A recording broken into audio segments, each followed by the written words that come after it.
बिस्मिल्लाहिर्रहमानिर्रहीम। कर्ज की अदायगी का वजीफ़ा है। वैसे भी कुरान मजीद के अंदर और अहादीस मुबारक के अंदर बहुत सारे वज़ाइफ आए हैं। कर्ज एक दिन का गम है, रात का गम है, ज़िंदगी का गम है। अल्लाह हम सब को कर्ज से निजात अता फरमाए।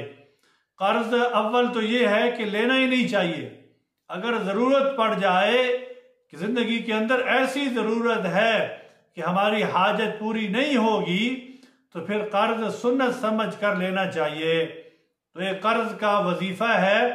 असर की नमाज के बाद ये कुरान करीम की आयत है, अल्लाहु लतीफ़ुम बिइबादिही यर्ज़ुक़ु मन यशा व हुवल क़वियुल अज़ीज़। ये 71 बार 71 बार इसको पढ़ना है। अव्वल आखिर 11 दफ़ा दुरूद पाक पढ़ना है। अल्लाह तबारक व तआला हमारा जल्दी से जल्दी कर्जा अल्लाह पाक दूर कर देगा।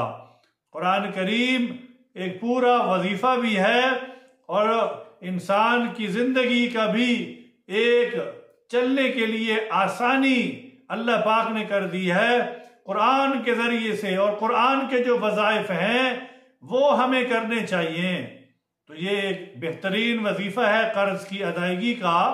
ये अगर कोई मकरूज़ है तो इस वजीफ़े को करे। ये इंशाअल्लाह आज़मूदा है। अल्लाह तबारक व तआला अपने गैब के ख़ज़ानों से कर्ज़े को दूर कर देंगे।